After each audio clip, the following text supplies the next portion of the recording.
हमारे देश में कई सारे फेस्टिवल और कई सारे पर्व मनाए जाते हैं। उनमें से एक है छठ पूजा। छठ पूजा बिहार में बेसिकली मनाई जाती है। बिहार के हर एक जगह मनाई जाती है।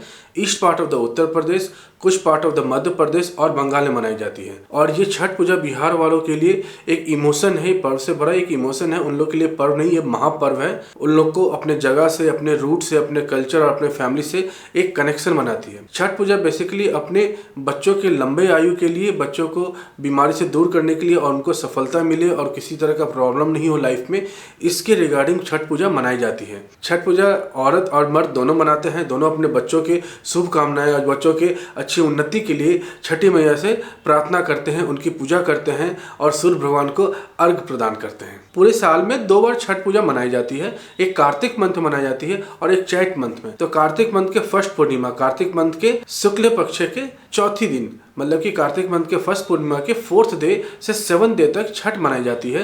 ये चतुर्थी से शुरू होती है और सप्तमी तक जाती है। तो ये 4 दिन का छठ का पर्व होता है, जिसमें से 2 दिन स्टार्टिंग ऑफ द छठ होता है और लास्ट का 2 दिन एक्चुअल छठ पूजा होता है। The first day of the Chhath Puja को नहाय खाए बोलते हैं। उस दिन जो भी छठ पूजा कर रहा है या कर रही है, वो अपने घर को काफ़ी अच्छे से साफ करते हैं और जिस रूम में या जिस जगह पे छठ पूजा की जाएगी और छठ पूजा के प्रसाद बनेंगे, उस जगह को काफ़ी अच्छे से साफ किया जाता है। पूरे घर में शांति का माहौल रहता है और पूरा उत्साह का माहौल रहता है। उसके साथ पूरे सफाई के बाद जो भी छठ पूजा, जो भी माताएं या जो भी लोग भी कर रहे हैं छठ पूजा, वो लोग दोपहर में या जो आफ्टरनून में जो खाना खाते हैं, शुद्ध शाकाहारी सात्विक भोजन खाते हैं और पूरा घर उनके साथ मिला रहता है। इनफैक्ट जो छठ करता है वो 1 पर्सन या 1-2 ही पर्सन घर के लोग करते हैं छठ, लेकिन पूरा घर उनके साथ, उनके सहयोग में मिला रहता है और पूरा घर उनके साथ सारा प्रक्रिया करता है जो एक छठ पूजा करने वाले करते हैं। तो इस तरह से फर्स्ट दिन जो नहाय खाया होता है, उस दिन सात्विक और काफ़ी शुद्ध भोजन होता है। सेकंड डे को खरना बोलते हैं। खरना के दिन जो छठ कर रहे हैं उनको पूरे दिन के लिए फास्टिंग करना पड़ता है, बिना पानी का पूरे दिन के लिए फास्टिंग करना पड़ता है और शाम में उनके प्रसाद के रूप में रोटी और रसिया खाई जाती है। पूरे परिवार उनके साथ खाते हैं और जो पूजा करती है, जो छठी मैया का पूजा करती है, वो अच्छे भावनाओं से काफ़ी अच्छे से पूजा करती है छठी मैया का अपने बच्चों के लंबे आयु के लिए। और जो प्रसाद में रसिया और रोटी खाती है। रसिया एक प्रकार का खीर होता है जो गुड़ से बनता है, डार्क ब्राउन कलर का होता है, काफ़ी मीठा और काफ़ी स्वादिष्ट और काफ़ी अच्छा खीर है। जिन लोगों के घर में छठ पूजा होता है या जिन लोगों ने छठ पूजा के किसी भी रिलेटिव या किसी भी आस पड़ोस से भी अगर कोई कनेक्शन बना के रखा है, तो उनको पता होगा कि ये रसिया का स्वाद कैसा होता है। मुझे तो काफ़ी पसंद था रसिया, रोटी और साथ में एक केला भी रहता था मेरे घर में। जो थर्ड डे होता है जिसको बोलते हैं 6th डे, तो छठी दिन इसीलिए नाम भी है छठ पूजा। और 6th डे के दिन ही मेन छठ पूजा होती है। उस दिन पूरे दिन भर सफाई होता है। एक्चुअली जिस जगह पे घाट होती है, जो नदी होती है, उस पूरे एरिया को काफ़ी अच्छे से साफ़ किया जाता है और वो पहले से ही गवर्नमेंट की तरफ से या सरकार की तरफ से काफ़ी अच्छे से साफ़ किया जाता है ताकि वहाँ पे कुछ प्रॉब्लम ना हो। एक एक कण को निकाला जाता है और उस पानी में भी देखी जाती है कि पानी में करंट या फ्लो क्या है। लेकिन जिसके घर के बगल में मेन रिवर नज़दीक है, तो वहाँ तो काफ़ी मज़ा ही है। नहीं तो आपके अगर घर के अगल बगल में तालाब या बॉन्ड, पोखर या कुछ ऐसा कुछ है तो भी अच्छी चीज़ है। सूप होती है जो बाँस के स्ट्रिंग से जो बनती है सूप, बाँस से और भी चीज़ काफ़ी बनती है। उसमें फल होते हैं, ठकुआ होता है। ठकुआ एक तरह का मीठा फ्राइड आइटम होता है और वो प्रसाद के रूप में छठी मैया को चढ़ाया जाता है। तो सारे लोग एक साथ घाट जाते हैं।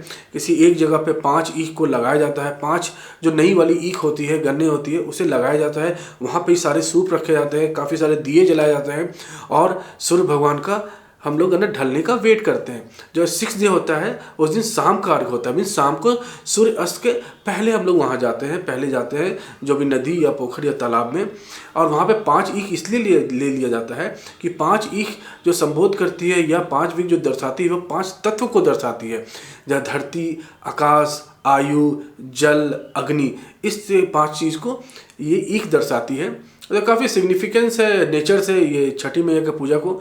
और वहाँ पे जब सूरज देवता जब ढलने पे आते हैं तो सूरज भगवान को अर्घ चढ़ाते हैं। फैमिली के हर एक मेंबर सूर्य भगवान को अर्घ चढ़ाते हैं और जो छठी मैया की जो पूजा कर रहे हैं वो नदी में जाके सूर्य भगवान की तरफ अपने सिर को करके जो छठी मैया को याद करते हैं और सूर्य भगवान को अपनी प्रार्थनाएं और अपनी अर्घ चढ़ाते हैं। तो इस तरह से शाम की चीज़ होती है।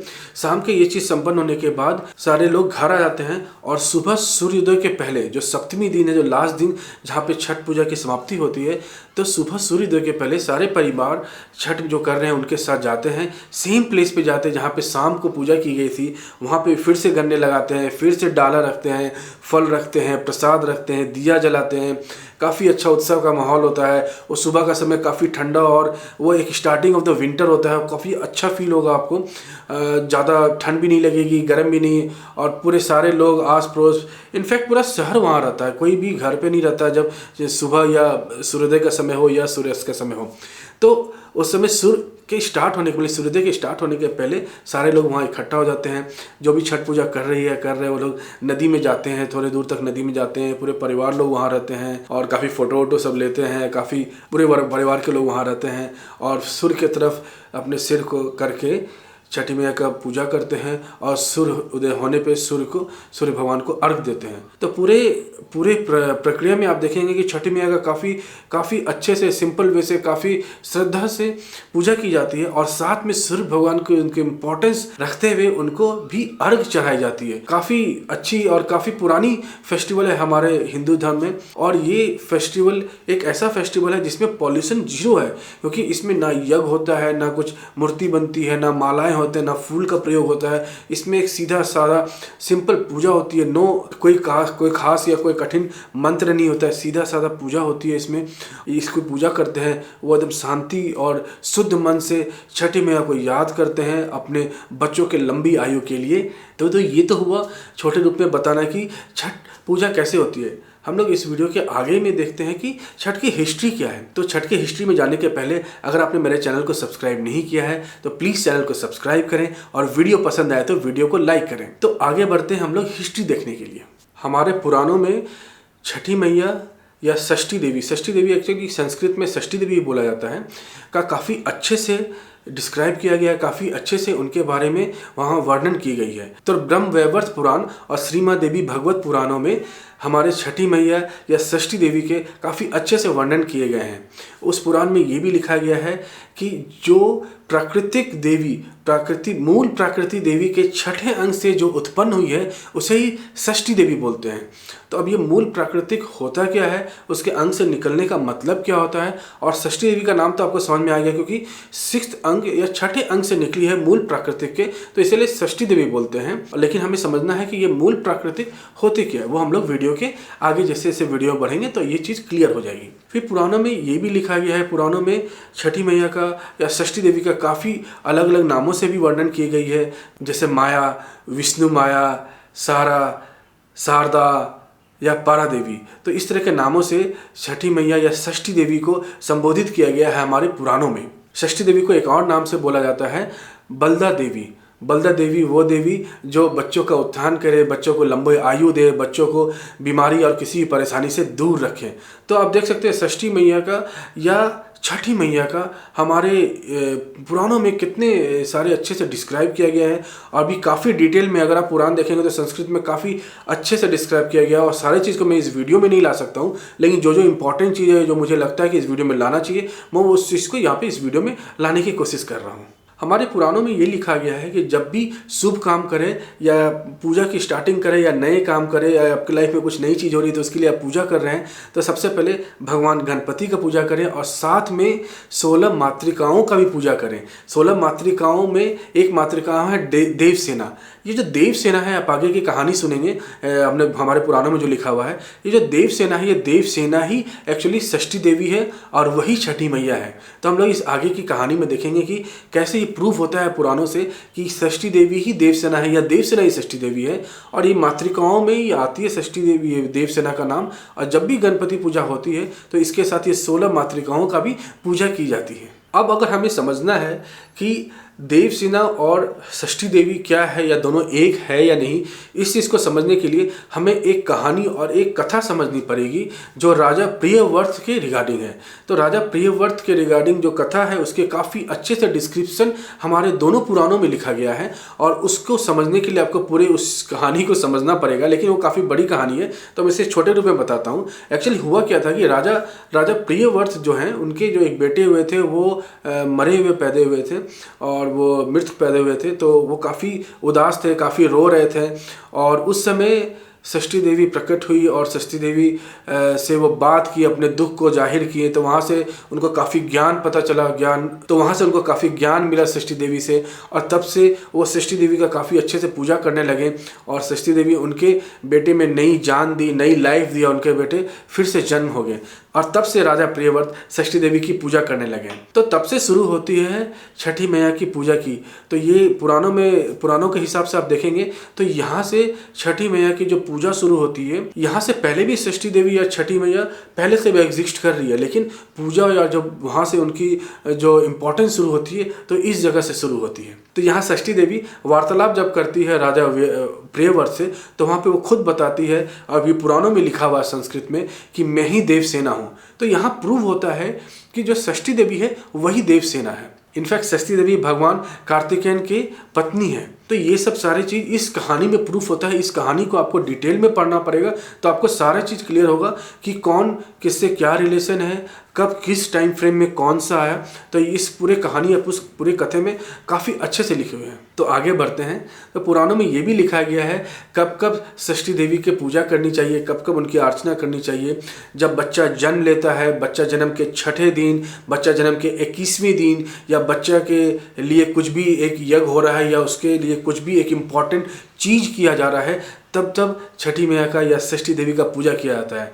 तो इसके हिसाब से चलें तो छठ पूजा सिर्फ कार्तिक मास और चैत मास में नहीं होती है। छठ पूजा हर दिन मनाई जाती है किसी न किसी रूप से, क्योंकि हर दिन कहीं न कहीं बच्चा जन्म लेता है और षष्ठी मैया को लोग याद करते हैं और अर्चना करते हैं। तो हर दिन छठी मैया और षष्ठी देवी की पूजा की जाती है। इनफैक्ट लोग याद तो करते हैं किसी न किसी तरीके से। अब पुराणों के डिटेल में जाएंगे जो संस्कृत में लिखी हुई है, तो वहाँ आपको पता चलेगा कि षष्ठी देवी का नेचर क्या है, षष्ठी देवी कैसी दिखती है, ये भी डिस्क्राइब किया गया पुराणों में।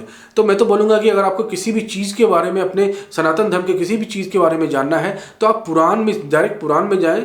आप इधर उधर के बातों से मत सुने जो मिसगाइड करते हैं। आप पुराणों में जाएँ, पुराण में सारे चीज़ के बारे में काफ़ी अच्छे से डिस्क्राइब किया गया है। आपको कोई भी डाउट नहीं होगा, आपको एक कॉन्फिडेंस भी आएगा कि आपको अपने धर्म के बारे में काफ़ी अच्छी चीज़ पता चल रही है। अब हम लोग समझते हैं कि ये मूल प्राकृतिक क्या है। जो मैंने स्टार्टिंग ऑफ द हिस्ट्री में मैंने बताया था कि ये मूल प्राकृतिक के छठे अंग से जो उत्पन्न होती है उसे षष्ठी देवी बोलते हैं।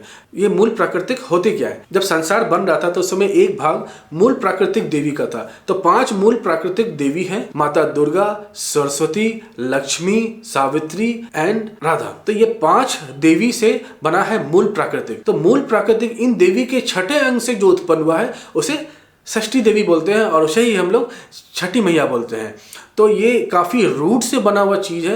इनफैक्ट ये भी माना जाता है कि दुनिया में जितनी भी स्त्री, जितनी भी नारी जन्म लेती है वो इसी मूल प्राकृतिक के किसी न किसी अंग या किसी न किसी भाग से जन्म लेती है। तो इसीलिए आप सुनते होंगे सनातन धर्म में जो स्त्री को हमेशा देवी का स्थान या देवी का रूप दिया गया है, क्योंकि ये मूल प्राकृतिक से जन्म लिए तो इम्पोर्टेंस भी काफ़ी ज़्यादा है। ये तो हुआ पुराणों के हिसाब से, और मैं पुराणों के हिसाब से ही चीज़ को ज़्यादा स्थिर मानता हूँ और ज़्यादा अच्छे से मैं समझता हूँ। तो अगर आप दूसरी धारणाएं भी देखेंगे, जैसे माता सीता, मुंगेर एक जगह है बिहार में, वहाँ पे माता सीता भगवान सूर्य की प्रार्थना कर रही थी और वहाँ भी छठी मैया के बारे में बताया गया है। इसी तरह कुछ और भी जगह है वहाँ पे छठी मैया का विवरण या देखेंगे। तो ये सूर्य भगवान और छठी मैया में जो रिलेशन जो लोग मानते हैं, मैं नहीं मानता हूँ। मैं सभी के जो भी मानते हैं, जो लोग सभी के कहानी और सभी के जो अपनी धारणाएं हैं उसके मैं रेस्पेक्ट करता हूँ, लेकिन मैं इसलिए नहीं मानता हूँ क्योंकि पुराणों में ऐसी चीज़ नहीं लिखी है। किसी भी पुराण में सूर्य भगवान और छठी मैया के बीच में ऐसी कोई भी